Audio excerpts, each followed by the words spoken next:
चूजों में लिंग निर्धारण। अब जैसे मान लीजिए कोई अंडा जो है वो हैच होता है या फूटता है, तो उसके अंदर से चूजा निकलता है। अब इस नवजात चूजा जो है, इसके लिंग निर्धारण के लिए, इसका मतलब ये जो चूजा है वो नर है या मादा है, इसको निर्धारित करने की जो प्रक्रिया है वो चूजों में लिंग निर्धारण कहलाता है। मुर्गी पालन के अंदर जो लिंग निर्धारण है चूजों का, वो एक महत्वपूर्ण अभ्यास के रूप में देखा जाता है। विशेष रूप से अगर अपने बात करें वाणिज्यिक लेयर के अंदर और ब्रॉयलर उत्पादन में। वाणिज्यिक लेयर का मतलब है अंडा उत्पादन के लिए, और ब्रॉयलर उत्पादन का मतलब है मांस उत्पादन के लिए। तो वहां पर जो लिंग निर्धारण है चूजों का वो आवश्यक होता है। तो वहां पर हम नर और मादा जो चूजे होते हैं उनको अलग अलग उद्देश्यों की आपूर्ति के लिए हम लोग यूज करते हैं, उपयोग करते हैं, तो इसलिए ये महत्वपूर्ण है।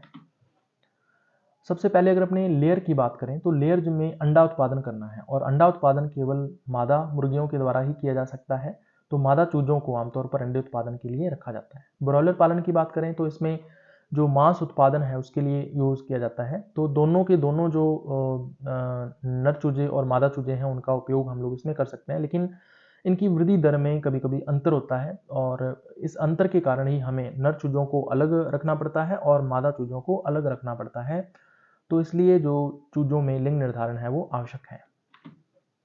अब चूजों में लिंग निर्धारण की कई विधियां हो सकती हैं। जैसे सबसे पहला है वेंट सेक्सिंग या क्लोएकल सेक्सिंग। तो इसमें हम क्या करते हैं, जो चूजा है उसके वेंट या क्लोएका की जांच करते हैं और ये देखते हैं कि एक छोटा उभार जो है वो उपस्थित है या अनुपस्थित है।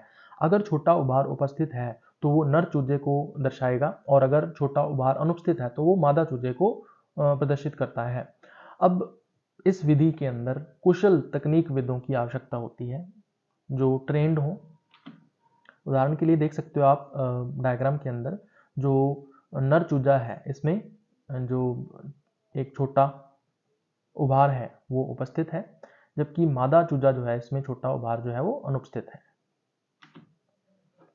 दूसरा है पंखों द्वारा लिंग निर्धारण। तो इसमें पंखों की जो वृद्धि दर होती है उसका अवलोकन किया जाता है। कुछ नस्लें जो होती हैं वो अंडे सेने के तुरंत बाद, यानी जब अंडा फूट जाता है तब उसके तुरंत बाद जो चूजे निकलते हैं उसमें नर और मादा चूजों के पंखों का जो पैटर्न है वो अलग अलग होता है। तो उसके आधार पर हम ये पता लगा लेते हैं कि ये नर चूजा है और ये मादा चूजा है। उदाहरण के लिए डायग्राम में आप लोग देख सकते हो, यहाँ पे जो मादा चूजा है उसमें दो पालियां बन रही हैं पंखों की, जबकि नर के अंदर केवल एक ही पाली जो है वो पंखों की बनती है। तीसरा है रंग द्वारा लिंग निर्धारण। तो उसमें कुछ जो संकर नस्लें होती हैं उनमें रंग के द्वारा निर्धारण किया जाता है, जहाँ पे नर और मादा चूजे जो हैं वो अलग अलग रंगों के पंखों के साथ पैदा होते हैं।